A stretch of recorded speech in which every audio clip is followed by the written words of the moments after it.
the ribosomal RNA together with the ribosomal proteins form the small enlarged subunits of the ribosomes, which are important in the recognizing.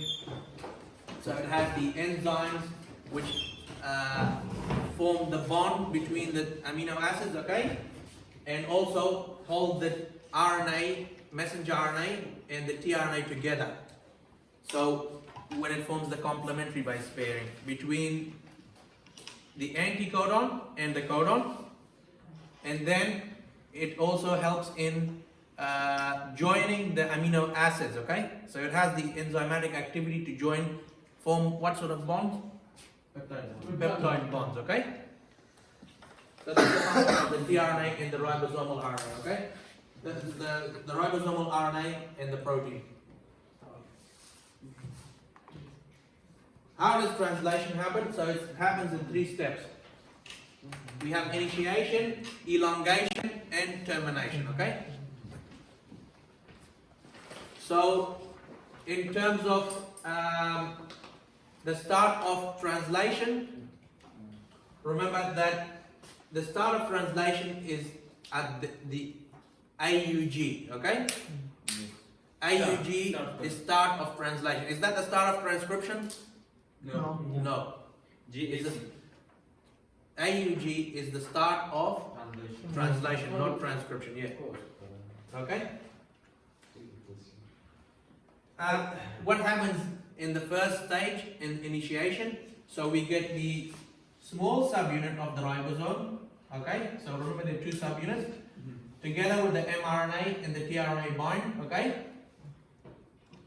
They scan, okay, the messenger RNA until it finds the start codon. The large subunit then binds, okay. So together these 4 structures, they form what we call the initiation complex, okay.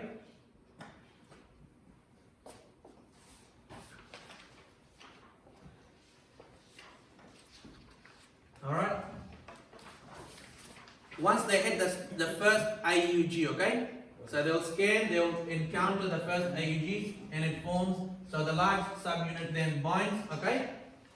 And then what we form is the initiation complex, okay? And the first tRNA, the methionine, carrying the methionine, we call that the initiator tRNA, okay? The initiator tRNA because it's initiator means to start it, okay? So the first tRNA is the initiator tRNA because it contains what? Methionine, huh?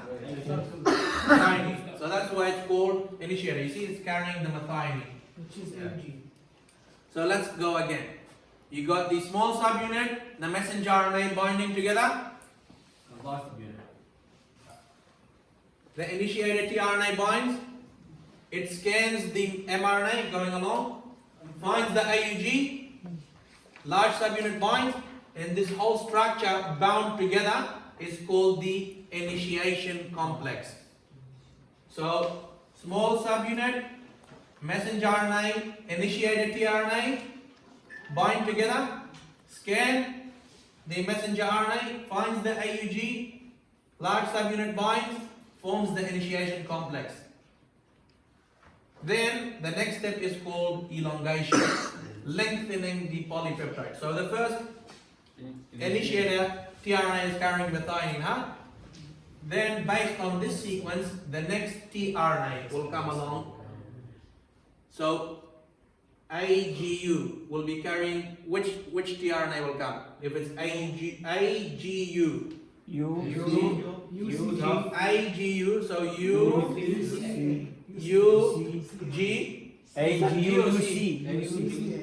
Is that a C or a G? I can't see it. C. C? ICU, sorry. ICU, okay? ICU.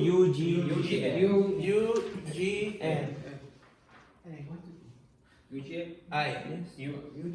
So the anticodon sequence, UGI will bind to ICU, correct? Yes. Once that binds to it, the ribosome will join whatever amino acid that is. I don't know what it is. I have to check the code on table, okay? This happens in the cytoplasm or in the The cytoplasm. We did the cell structure and function. Where are the ribosomes? Come on. You know that. It's happening in the cytoplasm, in the endoplasmic reticulum, rough endoplasmic reticulum, or free floating. Okay? In two places. Both in the cytoplasm. So, tRNA comes along, it joins the two amino acids, okay? That first tRNA then goes off, okay? The next tRNA comes, okay? So as the third tRNA comes, the first one falls off, okay? And it joins those two amino acids. Then it moves along, okay? Until it encounters it reads every triplicate codon, okay? This is called elongation. As it goes along, it keeps reading it, alright? So you see here, that one is falling off, the next one is joined, okay? It adds it to the growing chain until it reaches the final codon, which has no code, okay? It's non-coding, okay? The stop codon, there's no amino acid. This is where termination happens, okay? At termination, the polypeptide is released, and then it can be processed, packaged, refined, shipped, and sent to different parts of the cell, okay? Depending on the function of the protein, okay? If it's a membrane protein for transport, it'll go to the membrane. If it's a part of the lysosome, it'll go to the lysosome. If it's a part of the cytoskeleton, it'll go to the cytoskeleton. Depending on where it goes and how where it ends up, it will be processed accordingly. Yes? But the result would be protein or polypeptide? So you get this polypeptide, which then forms the protein, okay? It needs to be, because it's now what we call the primary structure, then it forms a secondary and tertiary structure where it needs to So it's advanced fold, it needs to be folded into the correct form. There has to be protein folding, okay? We don't need to know that, alright? Yeah. So this is a polypeptide. Once it's released, it's folded, it's modified. Sometimes sugars are added, so it made a glycoprotein. Sometimes lipids are added, lipoprotein. Sometimes some part needs to be cut out to make it functional. Okay? Depending on that. Because an amino acid, this might contain sequences that are not important for the function, need to be cut out, okay? That happens in the Golgi apparatus or? Yeah, in the Golgi, or sometimes it's also in the endoplasmic reticulum, some processing can happen, okay? But depending on where, if it's in the cytoplasm, it'll be a different place, okay? Yeah. So, the last slide is basic information on that, okay? Here, if it's in it'll enter the further processing, packaging, shipping, if it's in the endoplasmic reticulum, okay? Some proteins can remain in the cytoplasm, okay? Like for cytoskeleton or enzymes or whatever, okay? Some can form the parts of the organelles or cell membrane or other enzymes. Depending on what the function is, it'll be like insulin, it'll be secreted out of the cell, okay? Or pepsin secreted out of the cell, okay? Hormones, peptide hormones, all secreted, okay? Yes? How many tRNAs that the big ribosomal subunit can carry at the same time? 2 or 3? So, if you have a look at it, it's 2, okay? Once this is joined, that one falls off, the next one comes. So it's just scanning, moving along, and it's reading the code. So important to know that you must be able to convert from amino acid to mRNA. Okay? Like I showed you before. Yes. And from amino acid to mRNA and mRNA to amino acid, okay? It's a little bit tricky from amino acid to mRNA because there's lots of codons, okay? So you have to be careful with it, okay? Alright? So from here, I have to know the 3 stages, right? Determination, elongation. So So initiation, elongation, and termination. But the important thing is also the code. How the code of the anticodon. The important here is the code, okay? Yeah, in the structure of the tRNA, as I said, you see on one end is the codon and the other end is the amino acid. The anticodon is complementary to the codon. Okay? We did that exercise just before. Alright? Okay. Let's move on quickly because I need to be home before Maghrib. Sure. Okay. Yeah. Alright, this chapter is done.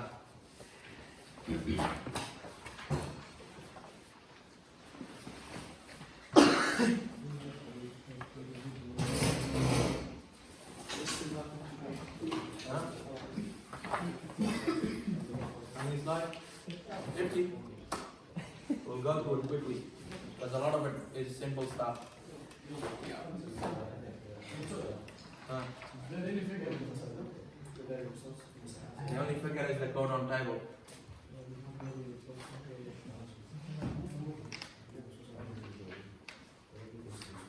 Alright, we'll move quickly, okay? Basic things we know already.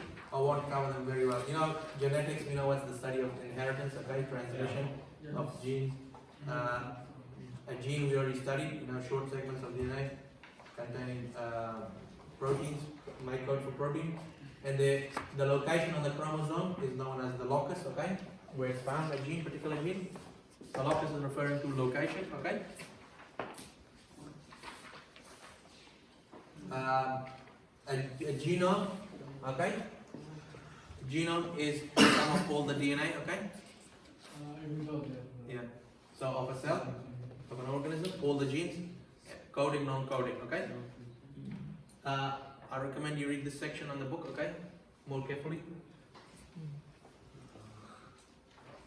So the karyotype, as I mentioned before, is very important in identifying diseases, okay? We can see deletions, additions, translocations in this karyotype, okay? So a lot of those diseases are caused by those sort of changes in chromosomal structure and number can be detected because you see these unique bands. If you have a deletion here, you can detect it because or translocation can change the banding, okay? Or an additional chromosome, which is very visible, or missing chromosome, even more visible. Okay? So alleles, alternative versions of the same gene with slight different variation. For example, you have two alleles for attached, unattached earlobes. Okay? Very simple, alright? We know alleles, huh? Everybody? Yes. Different versions of the same gene. You know? If you have allele for, you know, that's one allele, that's the second allele. Different versions, okay? Okay. If it's like that, Same allele, okay? Homozygous. Heterozygous is when you see the different versions, okay? In the homozygous is the same version, okay? In heterozygous you see the different versions.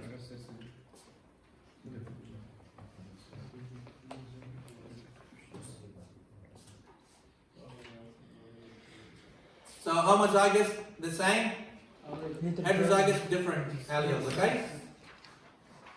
How do we know if an allele is dominant or recessive? Can we find out why homozygous? Can we find out if it's homozygous? No. If an allele is dominant or recessive? Genotype. What sort of genotype will give us, tell us if it's a dominant or recessive allele? From father and mother. For example, attached and not attached is example. Yeah, but what sort of genotype will tell us this information? Heterozygous. Heterozygous. Heterozygous will tell us If because it's dominant or recessive, that's, and homozygous it is the same. We can't tell. You got it? A heterozygous will tell us if a gene, if an allele is dominant or recessive. Okay? So genotype is the allele that person is carrying, okay? The allelic pairs, whether it's homozygous, heterozygous, you know, dominant or recessive. And the phenotype is the physical outward appearance, okay?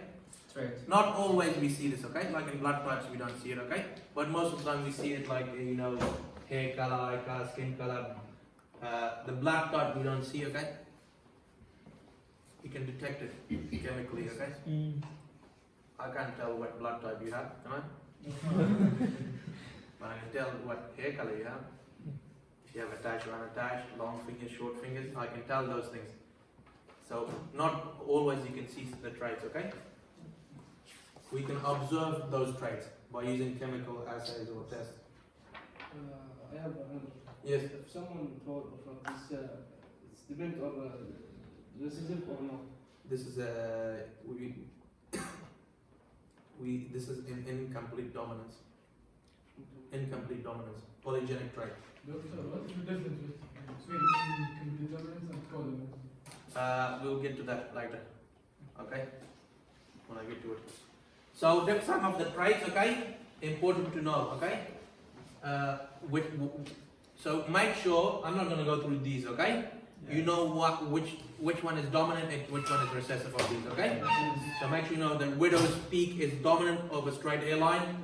Attached earlobes are recessive to unattached, okay? Short fingers are dominant, long fingers are recessive. So, okay? This is basic genetics, okay? These traits, make sure you know the dominant and the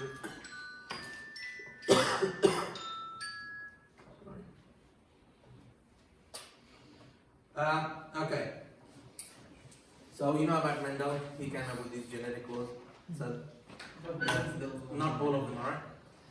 So when we're talking about dominant, complete dominance, these are Mendelian genetics, okay? The later genetic patterns like incomplete, codominance, polygenic traits, and so on, these are non-Mendelian patterns of inheritance, okay?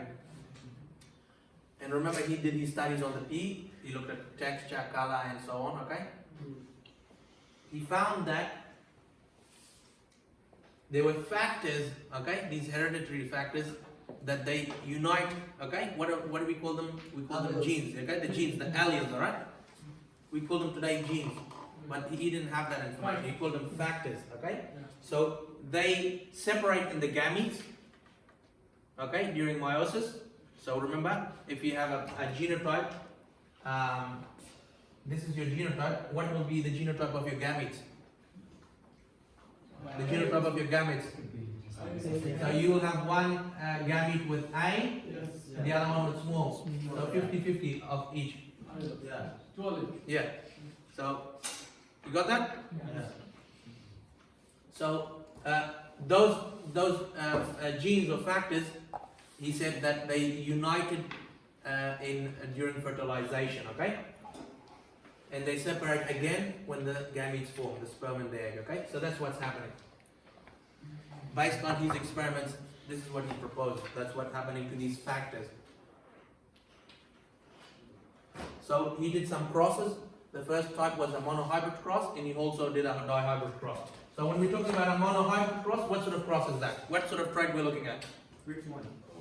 No, what sort of trait are we looking at? Single or two? Single trait, okay? Monohybrid means single trait, okay?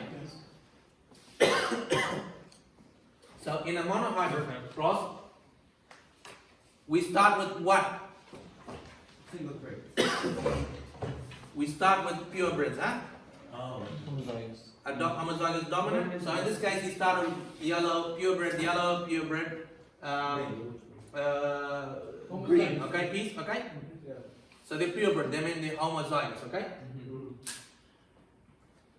In the first generation, when he crossed them, he found that all are yellow. What does that mean? Dominant. That yellow is dominant, okay? Because the green phenotype is not showing. That means that yellow is dominant over green. Green is recessive. But when he took the... So, in F1, what is the genotype? Heterozygous all, huh? Heterozygous. Yeah. F2, we get... in the F2, we cross the heterozygotes, correct? Doctor, this is genotype or phenotype? Yeah, well, because it's the same genotype will be all the same phenotype. Phenotype. It's the same genotype in F1. Same genotype, same phenotype. Because you remember when you cross, say we cross, you do the Punnett square.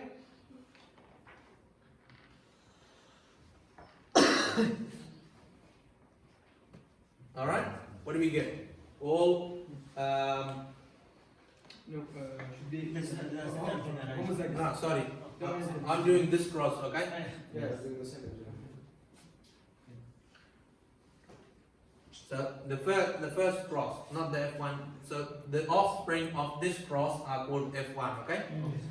So when we cross the purebreds, we get all that are heterozygous. Okay.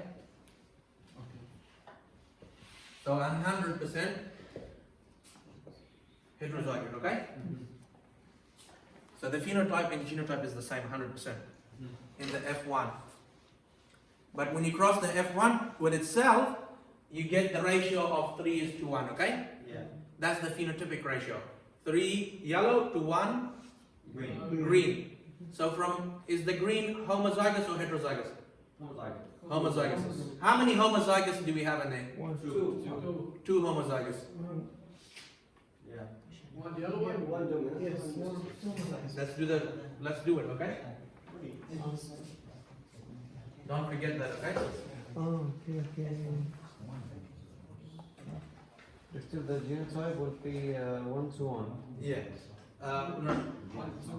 Ratio, one to ratio one, to yeah. 1, yes. So let's do it, okay? We got capital, okay? One homozygous. Capital, small, heterozygous. Capital, small. How many homozygous in there? 2. This is homozygous? 50%. Yes. 50% homozygous. 50% are homozygous, okay?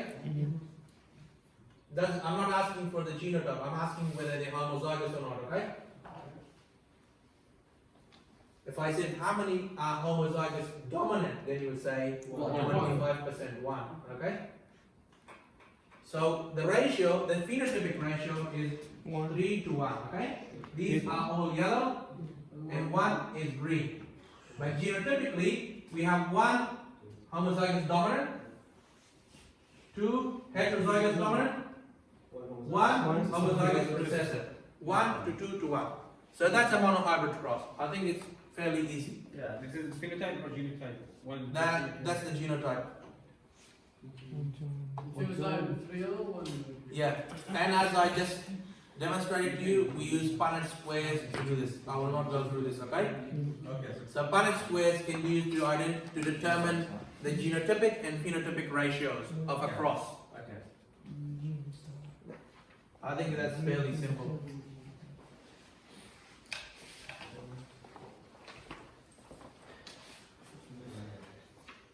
And I just did that cross there, we don't need to do that, okay? Okay. Everybody, we've done that before as well in the classroom. So based on this monohybrid cross, Mendel determined the law of segregation. Well, I just mentioned it before as well to you. Segregation of what? Segregation of the alleles, okay? So the alleles, these factors, these genes, they segregate during meiosis and then reunite after fertilization, okay?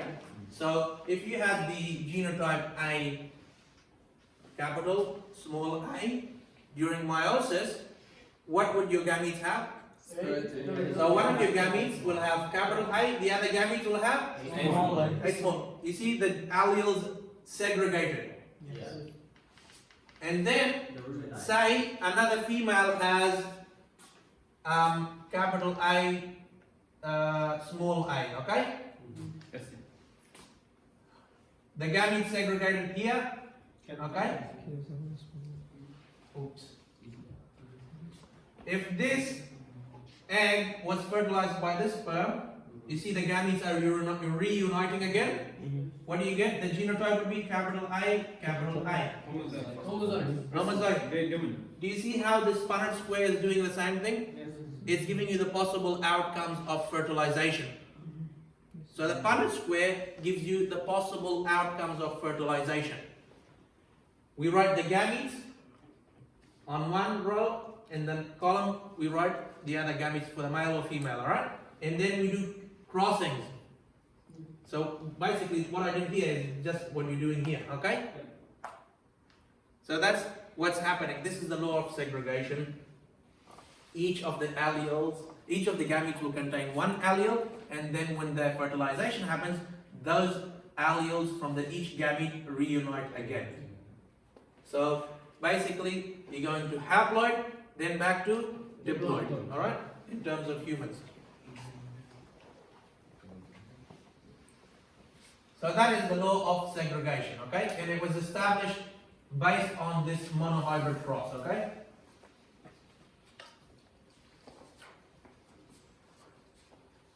So we can understand that from a heterozygous, okay? From homozygous, it's not really, you can't establish that from homozygous because it has the same allele. To see the segregation, you must use heterozygous, okay? So the heterozygous has 50-50 chance of each green and yellow.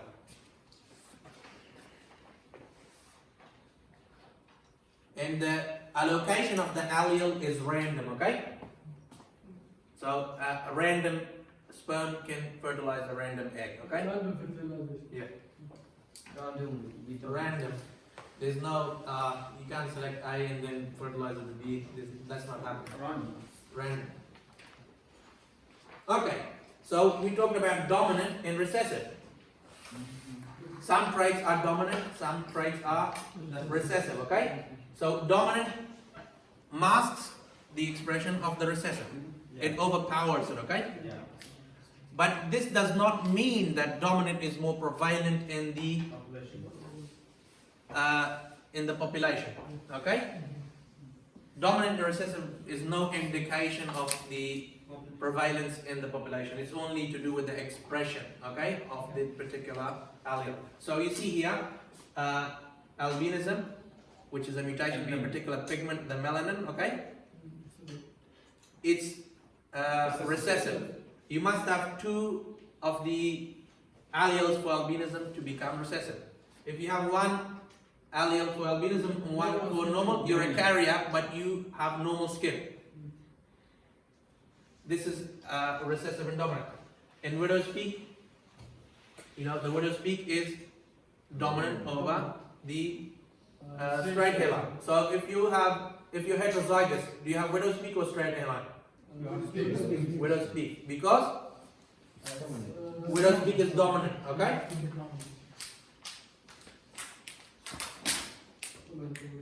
I think I covered that, right? Easy. This is again a list of different, make sure you know them.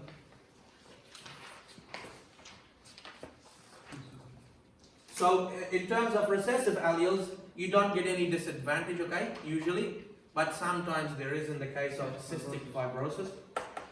This is a recessive disorder, or in the case of sickle cell anemia, okay, which is recessive. So usually, you know, recessive does not mean that you have it. Like long fingers, we all have them here. It's recessive, okay? No, short fingers. Long fingers is recessive. Polydactyly. Polydactyly, having 6 digits. Extra digit. This is dominant. Normal index 5 is recessive. So there is no, most of the time there is no disadvantage or advantage of having recessive, okay? But sometimes there is in these diseases like cystic fibrosis or sickle cell anemia. By the way, in cystic fibrosis, there's a particular protein that is involved in the transport of ions in water. Mucus builds up in the digestive system and in the respiratory system, causes lots of infection and problems, breathing problems in these people. Usually they die. They have shorter lives than others. Because there is no expression for protein. This protein is damaged, okay? Alright. I think I covered dominant, you know. Not always more common in the population, alright? Okay. Dihybrid cross. When we're talking about dihybrid cross, how many traits are we looking at? 2 traits, okay? Dihybrid. The term dihybrid means di means 2. So it's a hybrid cross, okay? Dihybrid. For example, we can look at a dihybrid cross of two different traits. In this case, the shape of the ear. Is it attached, unattached? That's one trait. The second, we can look at the widow's peak, okay? Or straight hairline. So this is a dihybrid cross. Two crosses. Now, remember before I told you the gametes for a monohybrid cross can be 50-50? So for when you're looking at dihybrid, if it's a heterozygous for both, how many different gametes can you have? Four different gametes. Dominant.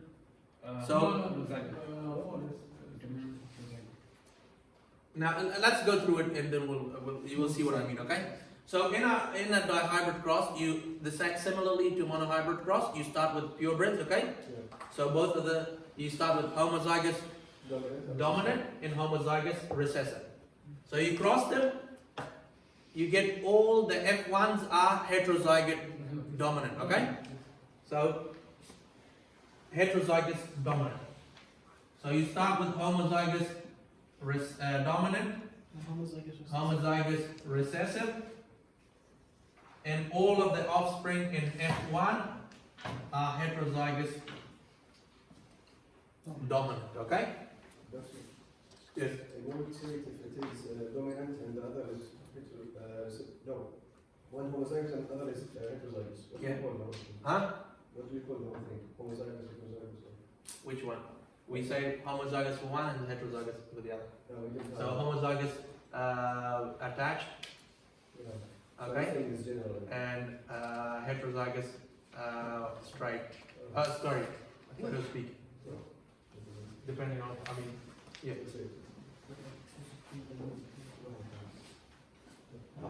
Individually you mentioned. Okay. So when we cross the two, we get heterozygous dominant. Now let's take those individuals and cross them with each other, similarly to monohybrid, okay? Remember what is the ratio in a monohybrid? The phenotypic ratio? 3 to 1, huh? 3 to 1. Phenotype. What about the genotype? 1 to 1, okay? So when you do a dihybrid cross, remember I said in the heterozygous, the possible gametes are these 4. So you write one of the alleles for each trait in the gametes, okay? Right, can I have a minute? Yes.